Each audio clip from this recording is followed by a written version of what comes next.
माझी किडनी खराब झाली आहे. मला दर दिवसाआड डायलिसिस करून घ्यावे लागते. मी या आजाराने त्रस्त झाले आहे. मला कोणी किडनी देईल का? माझ्यासारखे अनेक कितीतरी किडनीच्या प्रतीक्षेत आहेत. त्यांना ही किडनी भेटेल का? लहानपणी मला ऑपरेशनच्या वेळेस रक्त घ्यावं लागलं होतं आणि मला विषाणूची लागण झाली. आता माझे लिव्हर खराब झाले आहे. माझे जीवन मला नकोसे झाले आहे. कोणी मला लिव्हर देईल का? माझं हृदय खराब झालं आहे. डॉक्टर म्हणतात लवकरात लवकर हृदय मिळालं नाही तर माझा जीव जाईल. कुणी मला हृदय देऊन जीवनदान देईल का? बघितलं देवा, किडनी, लिव्हर, हृदय, फुफ्फुसे, आतडे असे शरीरातील कित्येक अवयव खराब झाल्याने दुःखाचे जीवन जगणारे शेकडो लोक आहेत. हे अवयव त्यांना लवकरात लवकर मिळावेत म्हणून त्यांची प्रतीक्षा यादी बनवली जाते. नुसत्या महाराष्ट्राचा विचार केला तर सध्याच्या घडीला प्रतीक्षा यादीमध्ये किडनीचे 5,000, लिव्हरचे 1,500, हृदयाचे 200 इतके रुग्ण या यादीत आहेत. आता तूच सांग, या सगळ्यांना अवयव मिळणार कुठून? देवा, हे सर्वजण तुमचे भक्त आहेत. तुम्ही जगद्गुरू तुकाराम महाराजांचा पालखी सोहळा आता मार्गस्थ होत आहे आणि या पालखी सोहळ्यामध्ये एक वेगळी दिंडी आपल्याला पाहायला मिळेल, अवयदान दिंडी. या अवयदान दिंडीमध्ये अवयदानाचे महत्त्व, अवयदानाबाबत असलेले गैरसमज हे पथनाट्याच्याद्वारे समजावण्यात येत आहे. ही आगळी वेगळी दिंडी आता पालखीमधील नागरिकांचे एक आकर्षण ठरले आहे. या दिंडीमुळे सगळे तरुण सहकार्य, तरुण हे पथनाट्याच्या माध्यमातून या अवयदानाचे महत्त्व आपल्याला पटवून देत आहे. विठुरायाच्या पोशाखामध्ये देखील हे जे अवयदानाचे महत्त्व आहे ते पटवून देत आहे. आपण त्यांच्याशी चर्चा करणार. काय सांगाल तुम्ही? विठुरायाच्या पोशाखामध्ये विठुराय होऊन अवयदानाचे महत्त्व सांगत आहे, काय याच्या मागची भावना आहे? अवयदान करून आपण गरजांचे प्राण वाचवू शकतो. त्यांना आपण आपल्या म्हणजे माझा जीव खतम झाला आणि माझा लिव्हर आयदर माझी डोळे कामाची नाही, मी ही डोळे गरजांना देईन, त्याला ही सुंदर वारी देखू शकतो. मीन्स त्याला ते सगळं काय बघू शकतो. पण वारीच्या माध्यमातूनच अवयदानाचं महत्त्व का सांगितलं?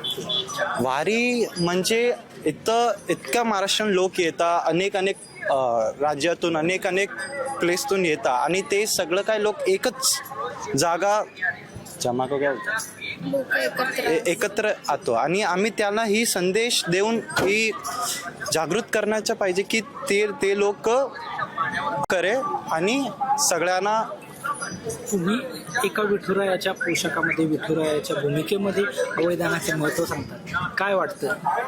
अवयदान करा आणि सगळ्यांना त्यांची जीव वाचवण्याची संधी उपलब्ध द्या. म्हणजे काही युवक तरुण सहकार्य, तुम्ही देखील अवयदानाचं महत्त्व सांगत होता.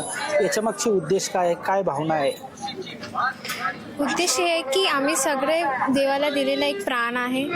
हर एक मनुष्याच्याकडे हक्क आहे की जेव्हा एक देव त्यांना चान्स देतं की तुम्ही तुमचं प्राण वाचवायचं, ते आमचं जबाबदारी असतं, ती आमची प्रतिज्ञा असते की आम्ही त्यांना अवयव देऊन त्यांची मदत करावी, त्यांच्या सेकंड लाईफ द्यावे.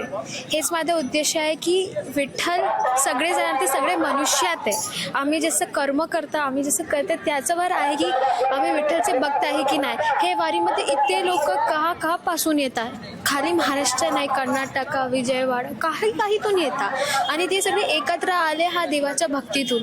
हे भक्तीमध्ये ते साजरा करते, सगळे करते, तेव्हा आम्ही त्यांची मदत करावे, त्यांची सेवा करावे.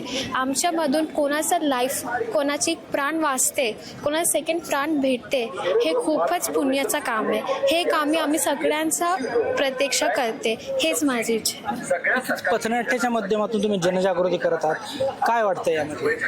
खूप छान वाटतंय. असं हे वातावरण खूप चांगलं आहे. परत तिकडचे लोक, परत वारीचे सगळे, खूप बरं वाटतंय असं सगळं करताना आणि खूप मजा येते. तुम्ही पूर्णपणे डॉक्टरच्या पोशाखामध्ये आहात, पूर्णपणे डॉक्टरच्या पोशाखात असून जनजागृती करताय, अवयदानाचं लोकांना महत्त्व पटवून देत आहे, काय याच्या मागचं आहे?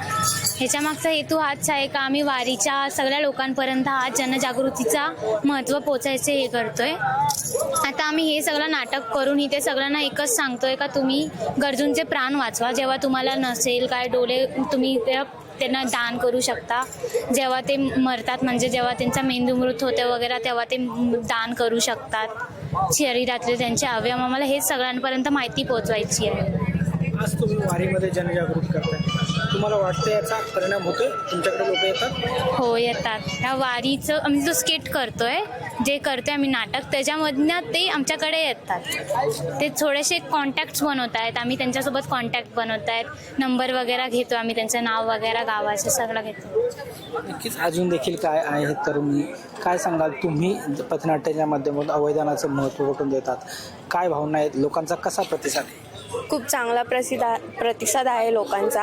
अवयदातून आम्ही हे नाटक करतो आहे. यातून आम्ही संदेश देत आहे लोकांना की तुम्ही अवयवदान द्या गरजू रुग्णांना, त्यातून त्यांना दुसरं जीवनदान भेटेल. एवढंच. अवयदानाबाबत अनेक गैरसमज देखील लोकांमध्ये, ते तुम्ही कसे करू का? गैरसमज. नक्कीच. तुम्ही काय सांगाल? पथनाट्याच्या माध्यमातून तुम्ही आज जनजागृती करण्यात काय आहे उद्देश, काय याचा मागचा? उद्देश म्हणजे की आम्ही सगळ्या लोकांना समजवतो की नक्की अवयदान म्हणजे काय असतं. अवयदान म्हणजे की आपण दुसऱ्याला दुसऱ्याला पण नवीन जीवनदान देत असतो. नक्कीच. तुम्ही काय सांगाल? तुमच्या काय भावना आहेत? अवयदान लोकांनी का करावं? अवयवदान हे एक काळाची गरज आहे. आम्ही मेल्यानंतर आमची बॉडी जाळून टाकतात. म्हणजे जर आम्हाला असं अवसर मिळाला आहे की आम्ही अवयवदान करून गरजवंतांना जीवनदान देऊ शकतो, तर आम्हाला नक्कीच हे करावं. नक्कीच. तुम्ही काय सांगाल? का अवयदान करावं? लोकांना अवयदानाची गरज आहे. अवयांची गरज आहे, त्यामुळे तुम्ही काय सांगाल? एक नारदाच्या भूमिकेमध्ये तुम्ही पथनाट्यामध्ये सामील झालात. नारदाच्या भूमिकेतून तुम्ही अवयदानाबाबत जनजागृती करतात. मी हे सांगणार अवयदानाच्या जागृत आम्हाला करायला पाहिजे. हिंदी में बोल. मैं ये बोलना चाहूँगा कि आजकल आप देख सकते हो सबको ऑर्गन्स की ज़रूरत है. अभी अगर हम जागृति नहीं करेंगे लोगों को, अगर गांव साइड में हम जाएंगे, लोगों को पता ही नहीं है, तो हम ये नाटक से लोगों को जागरूक करते कि लोग देखते हैं कि हर एक को लिखा हुआ नहीं आता गांव में, तो हम लोग नाटक से उनको समझाते हैं कि क्या है आंगन. अभी समझो मैं चला गया तो मेरे बाद मेरे ऑर्गन से कोई और करीबन मिनिमम 8 लोगों को नया जीवन मिल सकता है. तो मैं यही करना चाहूँगा कि अगर सब अवयदान करनी चाहिए सबको. नक्कीच. आपल्यासोबत डॉक्टर देखील आहे. डॉक्टर साहेब काय सांगाल? तुमची ही टीम आहे की पथनाट्याच्या माध्यमातून अवयदानाची जनजागृती करतात. सगळे युवा तरुण सहकाऱ्यांना तुम्ही घेऊन ही जनजागृती करतात. याच्या मागचा उद्देश काय आणि काय आहे? रामकृष्ण हरी. मी डॉक्टर कैलास जवादे, दोस्त मुंबई ही संघटना आणि पनवेल महानगरपालिका यांच्या संयुक्त विद्यमानं हा उपक्रम आम्ही चालवत आहोत. आणि हे वारीमधलं आमचं 12वं वर्ष. हे चालू करण्यामागचा मुख्य उद्देश, मी स्वतः ट्रान्सप्लांट सर्जन आहे. मी बरेचसे पेशंट बघतो ज्यांना अवयव प्रत्यारोपणाची गरज असते, आणि दुसरीकडे मध्ये असे पेशंट असतात जे मेंदूमृत झालेले असतात, पण त्यांना जाणीव जागृती नसल्यामुळं ते अवयवदानासाठी समोर येत नाहीत आणि त्यांचे अवयव नष्ट होऊन जातात. तर ही परिस्थिती कुठंतरी बदलायला पाहिजे.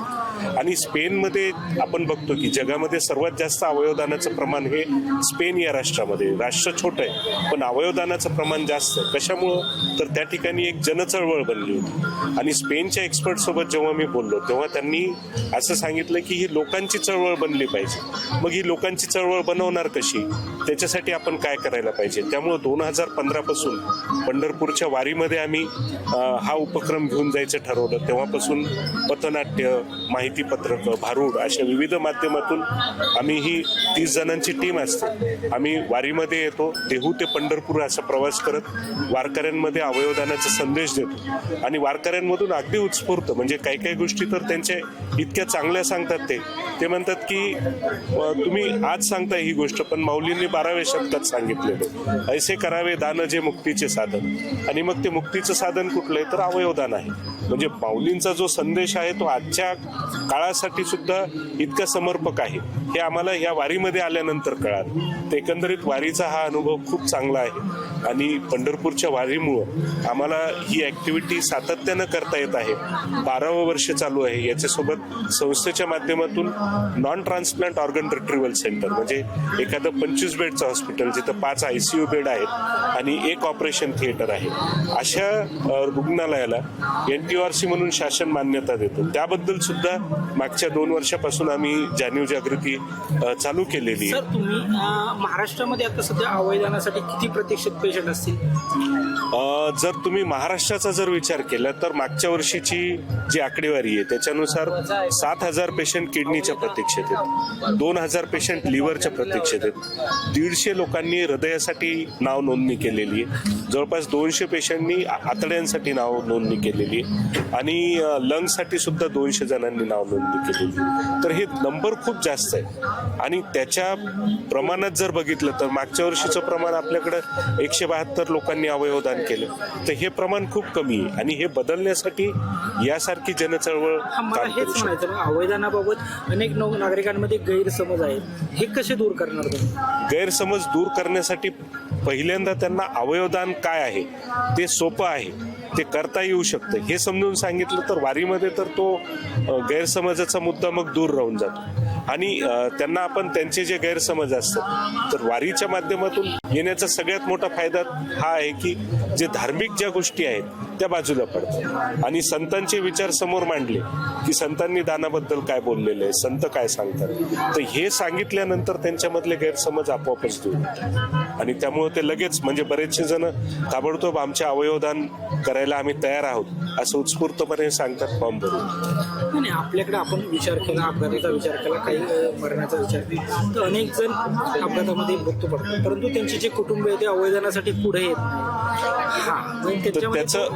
त्याच्यासाठी आपल्याला काय करावं लागेल? त्याच्यासाठी सगळ्यात महत्वाची गोष्ट आहे की लोकांना जेव्हा नॉर्मल आहेत तेव्हा ती गोष्ट माहिती करून देणं आवश्यक आहे. होतं काय की जेव्हा ती परिस्थिती उद्भवते त्यावेळेस त्यांना कसं बोलावं हे कळत नाही आणि आजकाल डॉक्टरांना सुद्धा प्रश्न पडतो की या परिस्थितीमध्ये त्यांना सांगितलं तर ते ऐकतील की नाही, किंवा बऱ्याच वेळेस आम्ही बघतो की त्या परिस्थितीमध्ये पेशंटचा जीव वाचावा म्हणून लोक सगळं काही करायला तयार असतात. ते बोलताय ना, जो प्रॉब्लेम आहे तो मेन कम्युनिकेशनचा, तो कम्युनिकेशनचा प्रॉब्लेम जो आहे वारीसारख्या माध्यमातून दूर होतो. गैरसमज त्यांचे जे काय असतात ते सांगतात आम्हाला, मग त्याच्यावरती आम्ही त्यांना समर्पक उत्तरं देतो.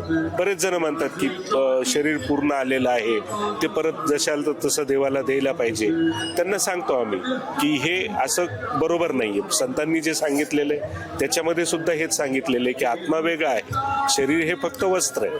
तर ते वस्त्र आपल्याला बदलताना आपण आपला एखादं शर्ट फाटलं तर दुसऱ्या वेळेस आपण फाटकं शर्ट विकत आणत नाही, त्या ठिकाणी आपण नवीन शर्ट घेतो, नवीन पूर्ण घेतो, ते अपूर्ण घेत नाही. तर त्या पद्धतीने तुम्हाला नवीन जन्मातही पूर्ण शरीर भेटणार आहे. मग हे अशा पद्धतीने सांगितल्यानंतर त्यांना पडतं ते आणि खूप चांगला रिस्पॉन्स त्यांच्या. शासनाने कुठेतरी शासन कमी पडतं का अवयदानाबाबत जनजागृती करण्यासाठी किंवा अवयदानाबाबत पुढाकार घेण्यासाठी असं वाटतं? नाही, शासनाच्या योजना खूप भरपूर योजना आहेत. शासन मोठ्या प्रमाणावर या क्षेत्रासाठी काम करत आहे, परंतु कसं आहे, हे काम एकट्या शासनानं होणं शक्य नाही. त्या ठिकाणी NGO किंवा वेगवेगळ्या सामाजिक संस्था एकत्र येणं गरजेचं आहे आणि शासनानं पाठीशी उभं राहणं गरजेचं आहे. आता पनवेल महानगरपालिका आमच्या पाठीशी उभी आहे निश्चितच. त्याच्या माध्यमातून आम्ही एक पत्रक तयार केलेलं आहे, एक संकल्प कार्ड तयार केलेलं आहे, ते आम्ही सगळीकडे स्प्रेड करत आहोत. तर शासन अशा पद्धतीनं लॉजिस्टिक सपोर्ट शासन डेफिनेटली देऊ शकतं, परंतु जेव्हा